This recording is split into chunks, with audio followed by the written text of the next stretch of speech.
안녕하세요. 닥터스 프로그램 뽀쓰기 닥부.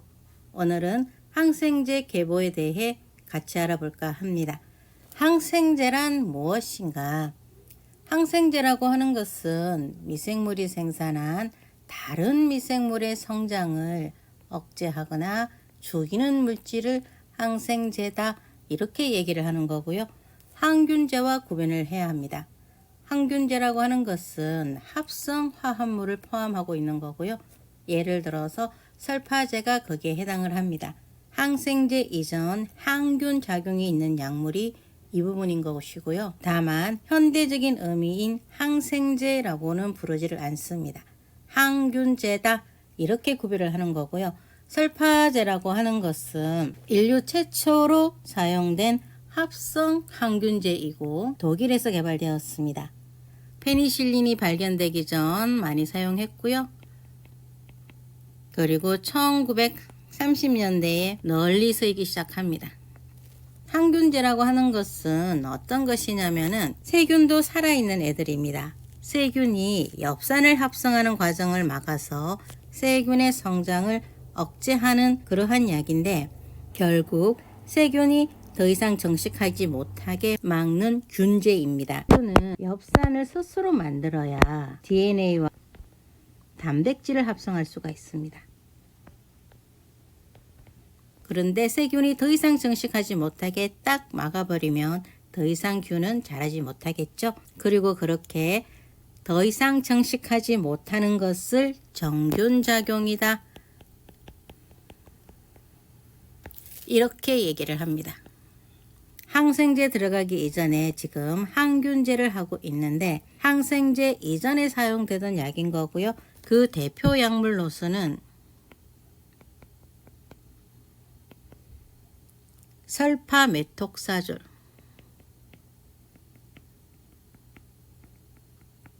설파디아진, 설파살라진, 그 외 다른 약도 있지만 이 세 종류가 대표 약물인 것이고, 그러면 이 설파제를 어디에 사용을 하느냐? 질환 종류로서는 여러 간염에 많이 씁니다. UTI에 많이 쓰는 거고요. 폐포자충폐렴에도 씁니다.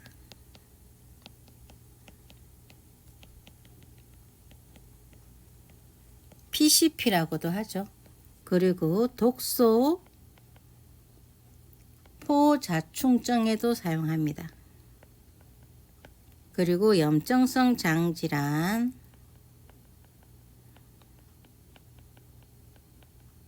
루마티스 관절염, 이 루마티스 관절염은 설파살라진을 많이 사용을 하죠. 그리고 이 부작용 같은 경우는 피부 발진이라든가 알레르기가 일어나는 거고요. 그리고 소변에서 결정이 생기기도 합니다. 그래서 신장 손상 가능성이 있기 때문에 주의를 기울여야 하는 거고요. 이렇게 해서 항생제가 개발되기 이전인 항균제에 대해서 간단히 알아본 거 있고요. 그러면 처음으로 다시 돌아가서 항생제란 무엇인가 라고 했을 때 다른 미생물의 성장을 억제하거나 죽이는 물질이라고 했습니다. 그러면 그러한 항생제는 어떻게 발견되었는지 다음 화면을 보겠습니다. 페니실린 발견의 계기는 1928년입니다. 발견자는 알렉산더 플레밍이라는 학자가 발견을 했고요. 이 페니실린 발견은 인류 어학사에서 가장 혁신적인 사건 중 하나로 평가받습니다. 발견된 계기로서는 플레밍은 포도상 균을 배양한 페트리 접시를 실험대에 그대로 두고 휴가를 떠나서 돌아와 보니까 접시 위에 푸른 곰팡이가 자라 있었어요. 그리고 그 푸른 곰팡이가 자라 있었던 그 부분만 투명한 띠가 형성되어 있었던 거죠. 그래서 플레밍은 이 곰팡이가 세균의 성장을 억제하는 물질을 내놓는다는 사실을 깨달았고 이 물질을 페니실린이라고 명명을 합니다. 페니실린이라고 하는 것은 푸른 곰팡이, 페니실린 노타티움입니다. 그래서 페니실린이라고 하는 것은 푸른 곰팡이에서 추출한 것이다. 이렇게 우리가 알고 있으면 되는 것이고요. 다음 화면을 보시게 되면은 플레밍 같은 경우는 아까 1929년에 첫 논문을 발표를 했으나 당시에는 불안정하고 대량 생산이 어려워서 큰 주목을 받지를 못했습니다. 그런데 페니실린의 실용화 과정에서는 1940년대에요. 하워드 플로리와 에른스트 체인이라는 분이 페니실린을 정제하고 대량 생산하는 방법을 개발을 하게 된 거죠. 그래서 제2차 세계대전 중 산처 감염 치료에 널리 사용이 되면서 기적의 약으로 불리게 됩니다. 그리고 45년에 노벨 생리의학상 공동수상을 하게 되는 거고요. 페니실린이 이렇게 기적의 약으로 불리게 되면서 이후 의학계에 미친 영향은 간염병 치료에 혁명을 이룹니다. 폐렴이라든가 폐혈증, 성홍열, 수수루 감염 등으로 많은 사람들이 그 시절에 사망을 했지만 페니실린의 도입으로 세균성 감염의 치사율을 급격히 떨어뜨리고 죽을 수밖에 없던 이 질환을 치료 가능한 질환으로 패러다임이 바뀝니다. 그리고 항생제 시대, 안티바이오틱 에라 시대를 열게 됩니다. 우리가 지금 쓰고 있는 항생제는 이러한 과정을 거쳐서 오게 된 것이고요. 그리고 다음 화면을 보시게 되면 페니실린의 구조와 작용 기전인데요. 페니실린 이후 개발된 항생제는 다양한 작용 기전과 스펙트럼을 가지면서 간염 치료에 큰 기여를 해왔습니다. 그래서 항생제 하면 페니실린부터 우리가 그 구조를 알아야 되는데요. 이 페니실린의 구조는 베타락탐 고리입니다. 베타락탐 고리라고 하는 것은 내원자 고리 구조로서 사각형 모양의 아마이드 결합이다 이렇게 얘기를 하고 있고요. 우리가 사원자 고리 구조라든가 아마이드 결합에 대해서 굳이 알 필요는 없습니다. 다만 페니실린의 구조는 베타락탐 고리를 가진 구조이고 베타락탐 구조는 4개의 원자로 이루어진 고리 형태구나 이 정도만 아시면 됩니다. 그래서 베타락탐 구조는 모든 베타락탐계 항생제의 핵심입니다. 이 단순한 구조가 페니실린, 세팔로스포린, 카바페넴, 모노박탐의 공통된 기본 구조입니다. 기전 같은 경우는 이 베타락탐 고리가 세균의 세포벽 합성을 억제합니다. 그래서 박테리아를 사멸하죠. 특히 그람 양순군의 이 베타락탐 고리가 효력을 발생을 합니다. 하지만 세균도 생명입니다. 걔네들도 살아남기 위해서 페니실린 내성 문제가 대두되게 됩니다. 페니실린 분해 효소인 베타락타메스, ESBL, KPC, NDM 등 내성 메커니즘이 등장하게 되고요. 대응 전략으로서는 항생제를 조합한다거나 베타락타메스 억제제인 타조박탐을 사용을 한다거나 새 항생제를 개발을 해서 내성 문제를 극복을 합니다. 그러면 여기에서 의문을 가져야 되는 것이 무엇이냐면요. 이 베타락타메스입니다. 이 베타락타메스라고 하는 것이 뭐냐. 세균도 생명이라고 했어요. 페니실린을 사용하게 되면서 이 세균도 페니실린 분해 효소를 내보냅니다. 이것이 베타락타메스예요. 이것은 효소의 한 종류입니다. 그래서 세균이 그 효소를 내보내지 못하게 억제하는 것, 그 억제제 중에 하나가 이 타조박탐 이것이 되겠습니다. 그래서 지금 여기에서 우리가 가져가야 하는 것은 베타락타메스가 어떤 것인지 그것만 챙기고 갑니다. 다음 화면을 보시게 되면 페니실린의 계보, 베타락탐 계열 확장 이러한 부분인데요. 항생제 계열로서는 페니실린계가 있고 페니실린계가 개량이 된 애들이 있고요.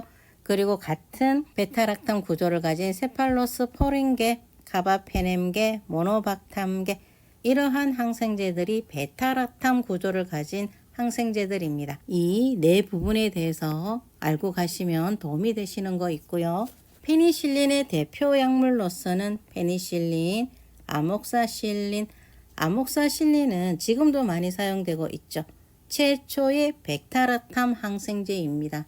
그 다음은 페니실린계도 개량이 되기 시작했어요. 옥사실린, 임피실린, 피페라실린 등 이것은 내성 극복을 위한 다양한 반합성 페니실린 개발입니다.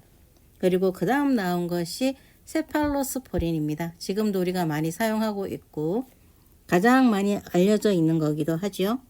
1세대부터 5세대까지 지금 나와 있습니다. 그리고 아까 여기 페니실린은 내원자 구조를 가졌다 그랬잖아요.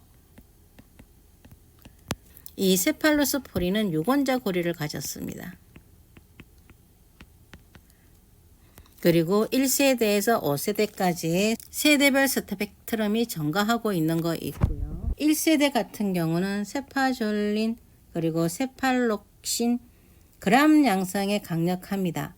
일부는 이콜리 그리고 클레브실라 프로테투스 이러한 수술 예방, 피부 연조직, 간염 등에 사용이 되었고 제2세대인 세프록심, 세폭시틴, 세파컬러 이것도 그람 양성군에 쓰게 되고요. 일부는 그람 엄성에도 쓰게 됩니다. 그리고 일부 혐기성균 호흡기 간염이랑 복부 골반 이런 데도 사용이 되는 거고 웬만하면 모든 간염에도 사용이 되는데 다만 그람 양성에 쓰느냐 엄성에 쓰느냐 그거에 따라서 세대가 달라집니다. 그 부분을 구별을 해주시면 되시는 거 있고요. 3세대 같은 경우는 그람 엄성에 강화됩니다. 1세대는 그람 양성, 2세대는 그람 양성과 일부 그람 엄성, 3세대인 약손과 세포탁신과 세포타지딘 같은 경우는 그람 엄성에 강화가 됩니다. 중추 신경계를 침투를 하게 되는 거고요.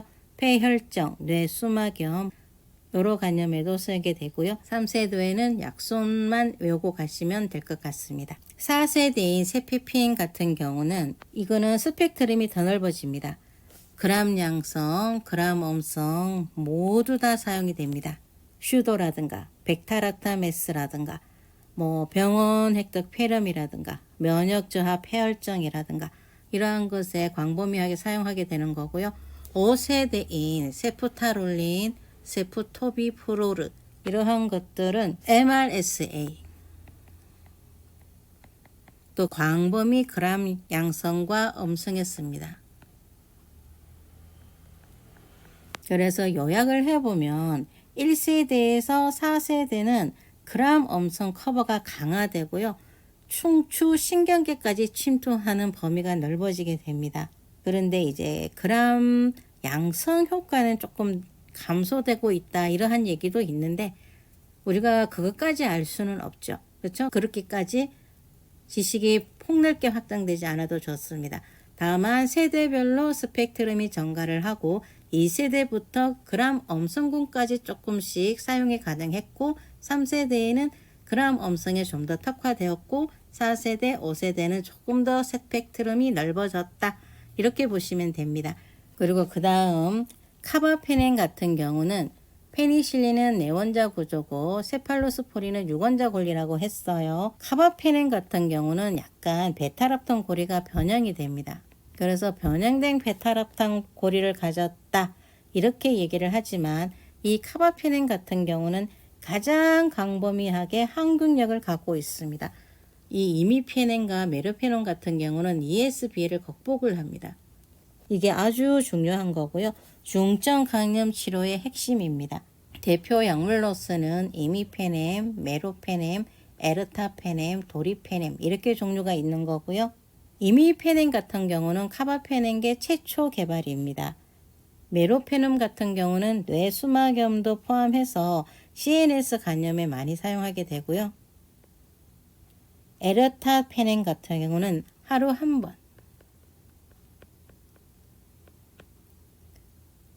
그리고 도리페넴 같은 경우는 광범위하고 특히 슈도에 강력합니다.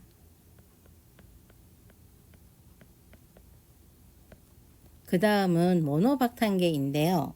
이거는 베타락탐 고리 단독 구조입니다.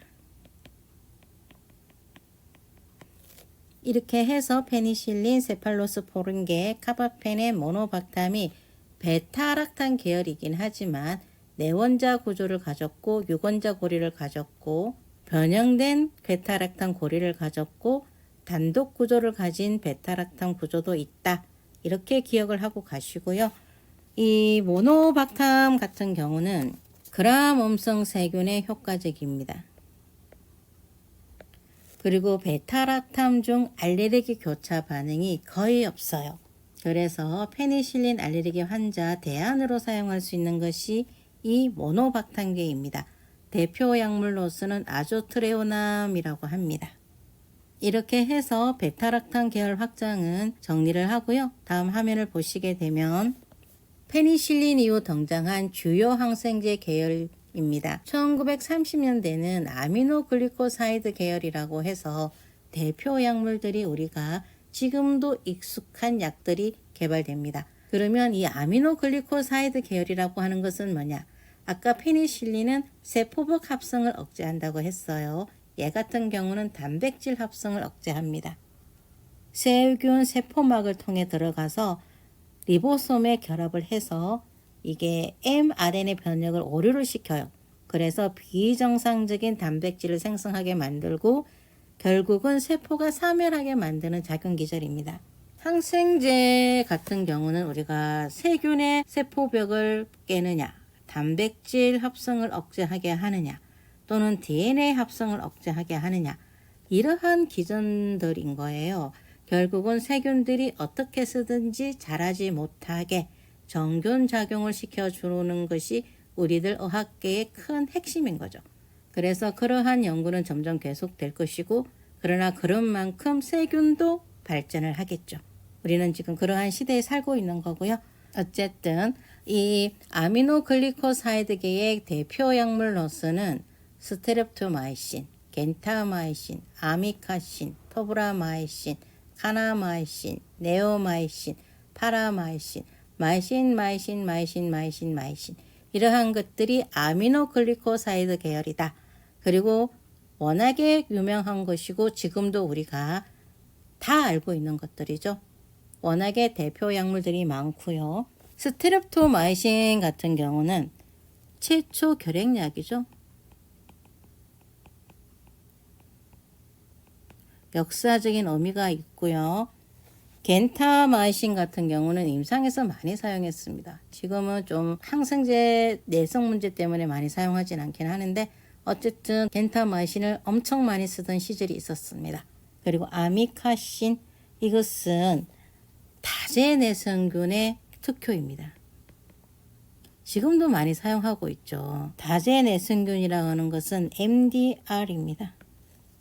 토브라마이신 같은 경우는 휴도에 좀 효과적인 거고요. 카나마이신은 결핵 제2차 약입니다.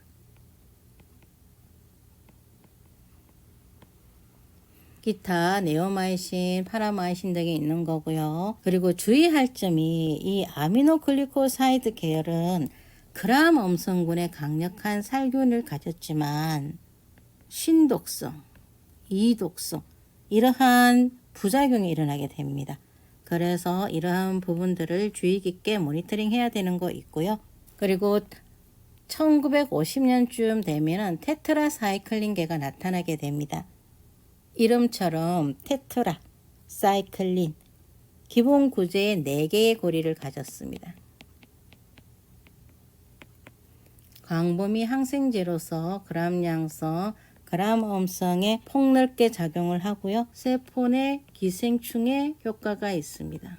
그래서 리케치아, 클라미디아, 마이코플라즈마 같은 비정형 세균 감염에 특히 많이 쓰고요. 오늘날은 독시사이클린이 가장 대표적입니다. 그 다음 마이클로라이드라고 하는 것은 에리스로마이신의 시작입니다. 이 마크로라이드 구조 같은 경우는 대부분 14개에서 16개 원자고리를 가졌다 이렇게 얘기를 하는데 그런 거 다 빼고 에리스로마이신이 중요하죠. 그 다음 1960년대 글리코펩타이드계 펩타이드 구조에 당이 붙은 항생제 계열입니다. 글리코펩타이드계 그렇게 얘기를 하는 거고요. 방코마이신이 나오게 됩니다. MRSA 치료 핵심이죠. 작용 기전 같은 경우는 위에 테트라사이클린계 같은 경우는 단백질 합성을 억제하지만 얘 같은 경우는 페니실린과 똑같이 세균 세포복 합성을 억제합니다. 이것도 신독성이 강하죠. 이독성도 강하고요. 이독성이라고 하는 것은 청력에 관계되는 거 알고 계시죠? 그리고 클로라페니졸, 이 클로람페니졸 같은 경우는 스트랩토마이신에서 처음 분리되는 항생제다 이렇게 얘기하기도 하는데요. 복잡하니까 일단 넘어가고요. 얘 같은 경우는 단백질을 합성 억제를 합니다. 이 단백질 합성 억제는 세균의 단백질 합성을 억제한다 알고 계시죠? 그 다음 키놀론계, 60년대에 키놀론계도 나오게 되는데요. 얘 같은 경우는 합성이에요. 합성으로 만들어진 항균제 계열입니다.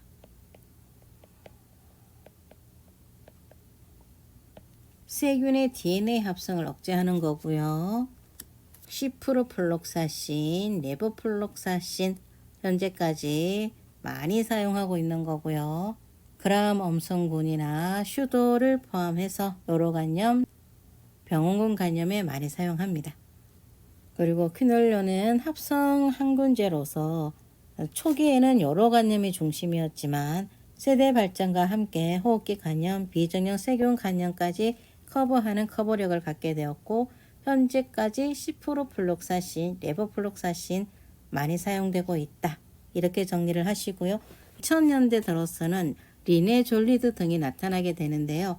이것은 내성균인 MRSA, VRE에 대응을 합니다. 얘 같은 경우도 단백질 합성을 억제합니다.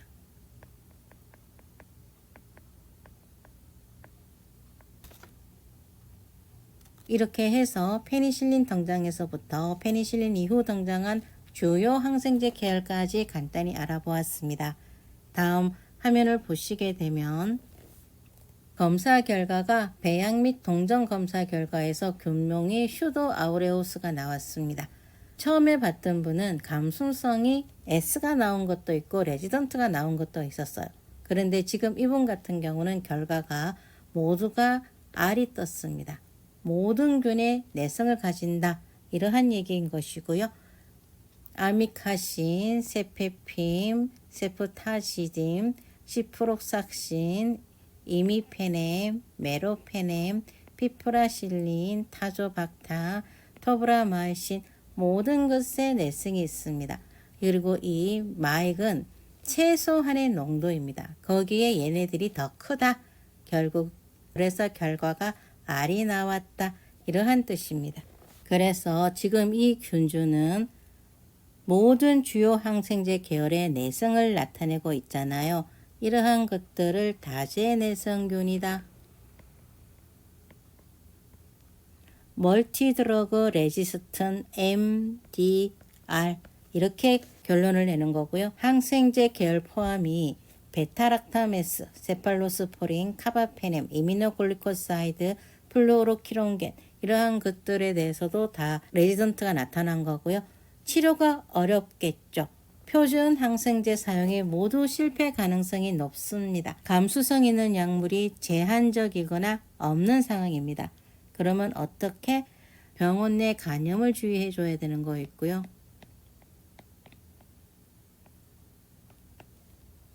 적절한 항균제 선택을 위해서 항균제를 조합한다거나 또는 신약을 고려해 줘야 됩니다. 그래서 임상정보 및 커먼트에서 균주1 슈도 아우레우지노산은 엠피실린 1, 2세대 세팔로포린계 카나마이신의 자연 내성인 균주입니다. MRPA 멀티드러그 레지스턴 슈도입니다. 이렇게 나와 있고요. MRPA는 카바페넴, 아미노글리코사이드, 퀴놀용계 세 가지 계열의 약제의 모두 내성을 나타내는 균주입니다. 라고 임상정보 및 커먼트가 달려 있습니다. 그래서 이 환자는 신약과 병원 간염을 주의해 주는 거 있고요. 새로운 항생제 개발을 찾아야 합니다. 다음 화면을 보시게 되면 배양 및 동정 검사 결과에서 정식 또는 매니로 나와 있고요. 중간 결과가 그람엄성 바실리 나와 있고요. 균명은 클렙시엘라 유모니아로 나와 있습니다. 이것은 폐렴 강균이에요. 장내 상재균이지만 병원 환경에서 다제내성균으로 흔히 출현하기도 하고 환자 안전에 큰 위협이 되는 주요 병원체입니다. 주로 폐렴, UTI, 폐혈증 등을 일으키죠. 그리고 클렙시엘라 유모니아는 항생제 내성균이 자주 발생합니다. 그래서 ESBL, 이 ESBL이 Extended Spectrum 베타락타메스 이런 뜻인데요. 그런 건 뭐예요? 베타락타메스는 베타락탄 고리를 끊을 수 있는 효소라 그랬잖아요. 거기에 대한 내성입니다. ESBL을 그렇게 생각하시면 되시는 거 있고요. 베타락탄계가 어떤 것이 있었냐 다 기억하시죠? 페니실린, 세팔로스포린, 그리고 또 뭐가 있었나요? 카바페넴, 그리고요 모노박탐, 이러한 것들이 있었고요. 그런데 여기에 대한 내성이 이 클렙시엘라가 생긴다. 어떤 뜻이에요? 다제내성균이겠죠. 다제내성은 MDR 멀티드러그 레지스턴트 이렇게 얘기를 하는 거고요. 여기에 대한 균주로 발전을 합니다. 그래서 치료에 매우 어려움이 있는 것이 이 클렙시엘라 유모니아 균이다. 이렇게 정리를 하시는 거고요. 그러면 여기 감수성 결과를 보시게 되면은 아미카신에 대해서는 감수성이 있는 거고요. 아목사실린 여기에 대해서도 감수성이 있고요. 엠피실린, 세파졸린, 세파핌, 세포탁심, 세프타지딤, 시프로플록사신 여기에 대해서는 레지던트가 일어난 거죠. 그러면 여기에서 레지던트가 일어난 엠피실린 이것은 어느 계열이에요? 페니실린 계열이죠. 세파졸린 이것도 레지가 나왔는데 얘 같은 경우도 세팔로스포린 계열 중에서 세파졸린은 1세대죠. 세파핌 같은 경우는 4세대인 거 있고요. 4세대까지 얘는 레지던트를 나타냅니다. 세포탁심 얘는 3세대고요. 1세대, 3세대, 4세대 다 레지던트가 나타났네요. 세프타치딤 얘도 3세대인 거 있고요. 시프로삭신 같은 경우는 퀴놀론계죠. 글씨가 좀 엉망이니까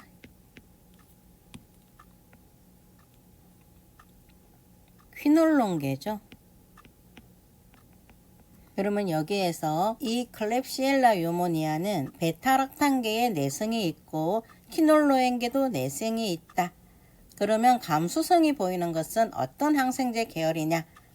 아미카신 얘 같은 경우는 아미노글리코사이드 계열이죠.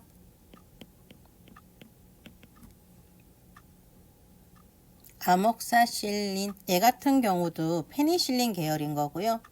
그러면 같은 베타락탐 계열인데 왜 페니실린계에는 감수성이 나타나고 세팔로스포린 계열 중에서도 세팔로스포린 1세대, 3세대, 4세대에서는 내성이 나타났을까? 그것은 감수성 예민도에 따라서 다른 거고요. 그리고 여기 MIC 미니엄 이니비토리 컨센트레이션이라 가지고 균 성장을 억제하는 최소 약물 농도입니다. 여기에 따라서 항생제 약을 선택하곤 합니다. 그래서 이 세대별로 감수성과 레지가 나타나는 거고요. 그 다음 에르타페넴, 겐타마이신, 이미페넴, 메로페넴 여기에 대해서는 감수성이 있으니까 사용 가능한 것이고요. 피프라실린, 타조박탐, 트리메토프림, 설파메토사졸 여기에 대해서는 R이 나왔기 때문에 사용 가능하지가 않다. 그래서 클렙시엘라 유모니아가 나온 환자에 대해서 임상정보 및 커먼트에서 클렙시엘라 유모니아는 엠피실린, 가르베니실린, 여기에 대해서 자연 내성인 균종입니다. 이렇게 나왔어요. 엠피실린과 가르베니실린은 페니실린계 항생제입니다. 그죠? 그래서 ESBL 이 균주일 가능성이 높습니다. 라고 임상정보 및 커먼트에서 얘기를 했어요. ESBL은 베타락탐 계열 항균제를 가수분해하는 효소로 페니실린, 세팔로스포린, 아조트레오남의 통상적인 항균제 감수성에서 감수성을 보이더라도 임상적으로 치료 효과가 없는 것이 특징입니다. 라고 커먼트가 나왔습니다. 그렇다고 해서 우리가 이 환자분에 대해서 항생제를 전혀 쓸 수가 없느냐? 그렇진 않겠죠. 감수성 검사 결과를 바탕으로 임상적으로 치료를 선택을 합니다. 카바페넴 계열을 일단 1차적으로 선택을 합니다. 여기 이 환자분에게 맞는 거를. 그런 다음에 아미노글리코사이드 계열을 보조적으로 쓰죠. 그렇게 해서 이 환자분에게 맞는 항생제를 사용을 하고, 만약에 모든 것에서 다제내성균에 대해서 쓸 수가 없다. 그러면은 손 씻기라든가 어떤 그러한 쪽에서 간염이 되지 않게끔 최대한 배려를 합니다. 그래서 결론적으로 얘기를 하면은 클렙시엘라 유모니아 같은 경우는 주요 내성이 페니실린, 세팔로졸린, 시프로삭신, 여기에 대해서 내성을 가지고 있는 것이고요. 치료적 시사점은 카바페넴 계열을 1차적으로 선택을 하고 아미노글리코사이드를 병용 고려할 수가 있다. 이렇게 결론을 내리고요. 항생제에 대한 강의는 이걸로 마무리를 할까 합니다. 다음 화면을 한번 보시게 되면 이것은 항생제 계열은 아니에요. 근데 이것을 왜 가져왔냐 하면은 이 D-다이머 때문에 가져온 것이고요. 그리고 여기 ACTH 부신피질 자극 호르몬에 대해서 알기 위해서 가지고 왔습니다. 우리가 D-다이머 정량이 0.50보다 작아야 합니다. 근데 이분은 1.93으로서 되게 높게 나왔죠. 그래서 D-다이머가 있으면 우리는 혈정 생성이 있고 거기에 따라서 약을 사용을 합니다. 그리고 ACTH 부신피질 자극 호르몬 참고치가 7.20에서 63.30인데 이분 같은 경우는 1.50보다 작아요. 그러면 판정이 낮습니다. 그러면 거기에 대해서 자극할 수 있는 호르몬제가 추가가 되겠죠. 코티솔 같은 경우는 정상치가 오전과 오후로 나뉩니다. 그래서 오전에는 3.7에서 19.4, 오후 같은 경우는 5시 이후고요. 2.9에서 17.3입니다. 근데 지금 이분의 결과는 3.8이기 때문에 정상 수치에 들어가겠다. 요양병원에서 주의해야 될 것은 교차 간염과 다제내성균이죠. 특히 비알리 같은 경우, 그리고 혈전을 생성하는 D-다이머, 이러한 것들이 중요시 될 수가 있습니다. 이것은 병원마다 조금 다를 수 있지만 본원에서는 이러한 것들에 대해서 주의를 많이 기울이고 있습니다. 오늘도 강의를 들어주셔서 감사합니다. 좋아요와 구독은 큰 힘이 되니까 꼭 좋아요와 구독 눌러주세요. 감사합니다.